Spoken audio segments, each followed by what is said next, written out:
And welcome to a special live edition of Piers Morgan Tonight, and welcome to my audience here in the studio. I can promise you, this will be like an hour like you've never heard before, with a man who's never afraid to say exactly what he thinks. Jesse Ventura, the ex-Navy SEAL, superstar wrestler and governor of Minnesota, answers your questions. And here he is, Jesse Ventura.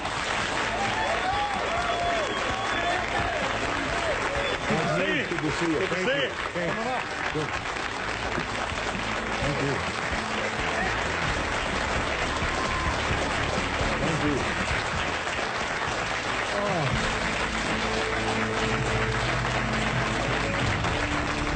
How are you, sir? Wait, I got to get some water. I got to get ready for you. I'm doing good, Piers. We've got an hour ahead of us. We'll cover lots of ground. I want to start, though. You said earlier that all wars were about, oil and corporations. They are, but they're all religious-based, too. So they're all about religion and oil and corporations. Could be, and sure. Occasionally getting rid of the Nazis.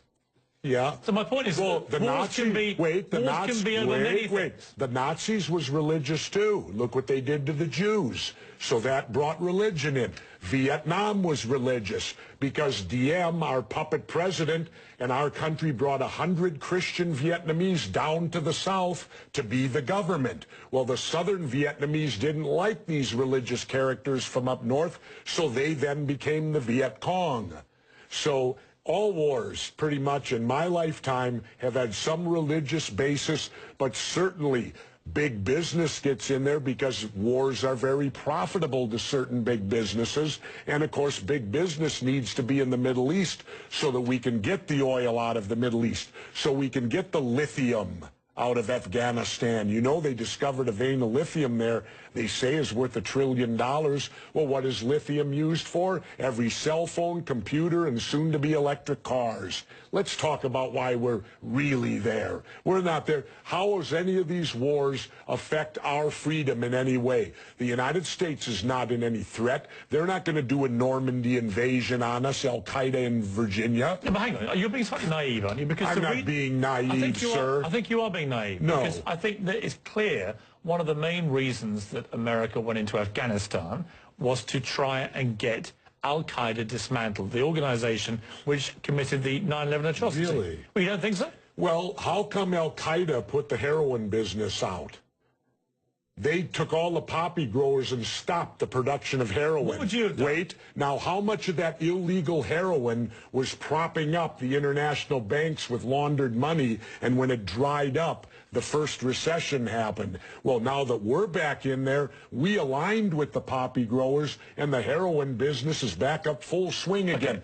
I thought we fight a war on drugs here. All right, Jesse, we're not. What would you have done on September the 12th, 2001? What would you have done if you'd been president? What would I have done? Yeah. I would have done a legitimate investigation to find out what exactly happened on 9/11. How did they know who did this so quickly like they did Lee Harvey Oswald? How quick they knew Lee Harvey Oswald killed Kennedy. Because the people who did it were identified and we knew who they were. Well, then why couldn't we have stopped them beforehand if they were identified and we knew who they were? It was a failure of intelligence. Everyone's accepted No, it that. wasn't. We knew before with Condoleezza Rice's memo on August 6th when it stated right in the memo, bin Laden to steal planes and run them into buildings. And more stuff is coming out now also, how much the Bush administration ignored the intelligence. It was almost like they ignored it because they wanted it to happen. Oh, come off it, Jesse. No, not oh, come off it. Wait a minute. Every war fought starts with a false flag operation. You can't, in all seriousness, sit there and try and make out anybody. Okay, let me ask you this, Piers. Wait a minute. Let me ask you something. How much studying have you actually done of 9/11 other than what the government's told you and what mainstream media has told you? I've been studying it 4 years. I was editor of a national newspaper. I've talked to people. Wait a minute. Depth every day for 5-6 months. Really? So I know a lot about it. Well, one thing I do know is, let me ask you this then. You cannot say that any member of the Bush administration knew it was going to happen or wanted it to happen. It's a ridiculous thing to say. Ridiculous. Okay, let's talk about your BBC. I have a tape of a BBC reporter broadcasting directly back to England talking about a third building has collapsed. World Trade Center Building 7 talks for 7 minutes.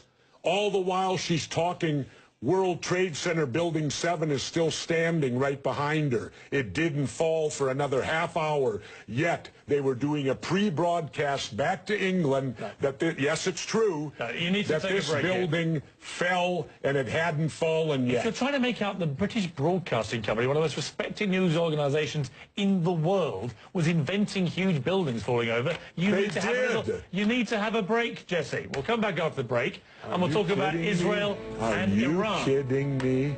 This is a fact, my friend.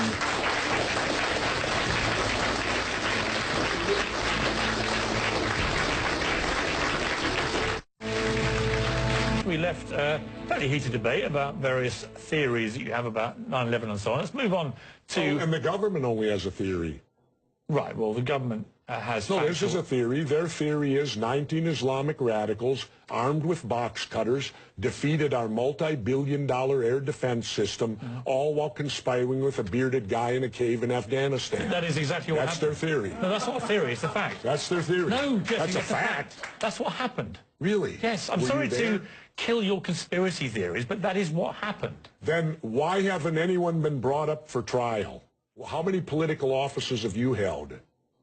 None. Then don't tell me how to debate, because I've held two. I think you make some very sensible points, and you make some crackpot points. That's your opinion? Yes. How many people here think I make crackpot points? Yeah? One. How many think I make sensible points? You're in a minority, my good friend. You're the minority.